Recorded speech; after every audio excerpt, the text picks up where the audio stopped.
It is Tuesday on Watch Fox News at 10, meaning another episode of Pub Politics, the studio version.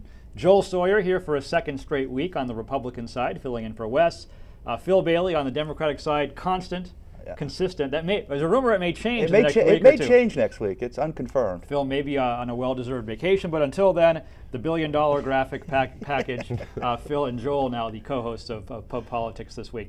Guys, it's summertime, so there's not a lot of political news, not a lot going on from the State House. But we do have the conventions coming up, the national conventions. The Republicans first in Tampa later this month, and then the Democrats in Charlotte, I believe in early September. Now the news this week is that Governor Nikki Haley, that's our governor, will be speaking at the Republican convention in Tampa.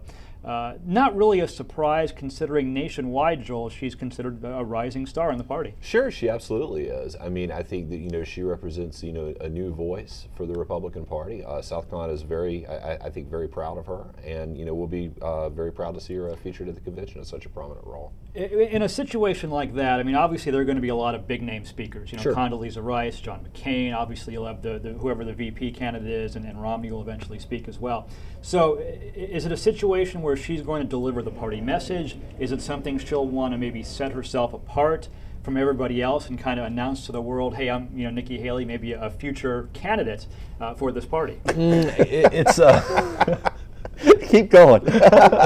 They're pretty tightly scripted, pretty tightly scripted affairs. So I suspect that, she's going to talk about what she is asked to talk about. That's typically how these things work.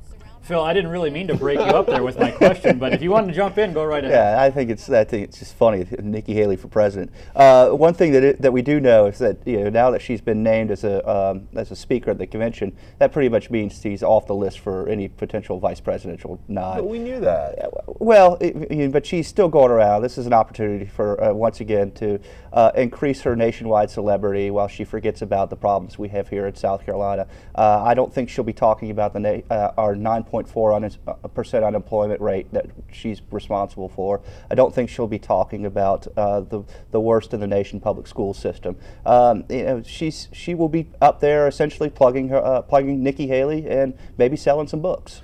Just to be clear, so by that logic, I just want to get you on record with this. You're saying that Barack Obama is responsible for our nation's unemployment rate, that Barack Obama is responsible for all the jobless people out there, that he's responsible for debt. Well, I mean, when we had a tick down in the unemployment rate, what did Governor Haley do? Hold a press conference. So she owns that number right now. Barack Obama's been doing the same thing every time there's been any little fluctuation. So I don't think she has a whole lot to brag about. There is no South Carolina miracle that she can go up there and talk about. Is that a fair criticism, though, that Harpootlian had made the comment that it's about national celebrity when she was doing something for Mitt Romney about a week ago. So she does do a lot of these events. She's on Fox News Channel a lot. Is that a fair criticism that she is spending too much time doing stuff on the national stage and not enough time here? Look, she cares about the country and she cares about the future leadership of this country. And I think if you care about this country and you think that Mitt Romney is the person to lead us out of the horrible situation that we're in, that she's absolutely doing the right thing. She does focus here at home. I mean, you're talking about very publicized visits or news interviews. I don't see Dick Harpootlian piping up every time. I mean, I get dozens of press releases from them every month about company groundbreakings that she's going to. I don't hear Dick Harpootlian congratulating her on what a great focus she has on jobs when she's doing that. I mean, it's politics that he's playing. Conventions, when we watch them, they're basically big cheering parties for both sides. And you watch the polls after these, and a lot of times the particular candidate may get a bump depending on what happens at these particular conventions. What do you guys expect to hear coming out of these conventions? I mean, the national race right now, depending on which poll you look at, Romney, Obama, pretty tight. I mean, can conventions and all these speeches and all these political party platforms, can they make a big difference in the end as far as what a voter's going to do if they're still undecided voters? Yeah, they can.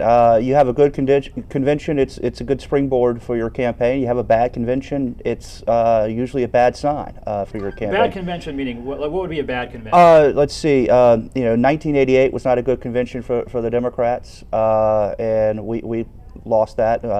President H.W. Bush won that. And then 92 was not a particularly good one for the Republicans, and Clinton won that one that year.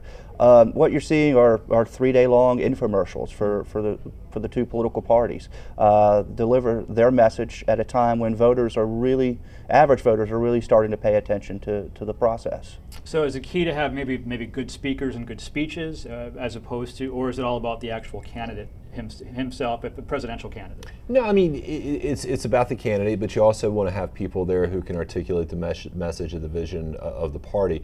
You know, I disagree with Phil somewhat in that I think conventions are becoming less and less and less and less and less important in terms of the average swing voter is not really paying very much attention to a couple of weeks out. I think in this day and age, because there's so many choices to watch on television, different ways of consuming information and consuming entertainment, if you were a big enough nerd to be watching the conventions at this point, you probably have pretty much picked. You know, I don't know how many truly undecided people are going to be watching these things when there's so many other options for media out there. I just say it is the traditional starting pistol for the political season.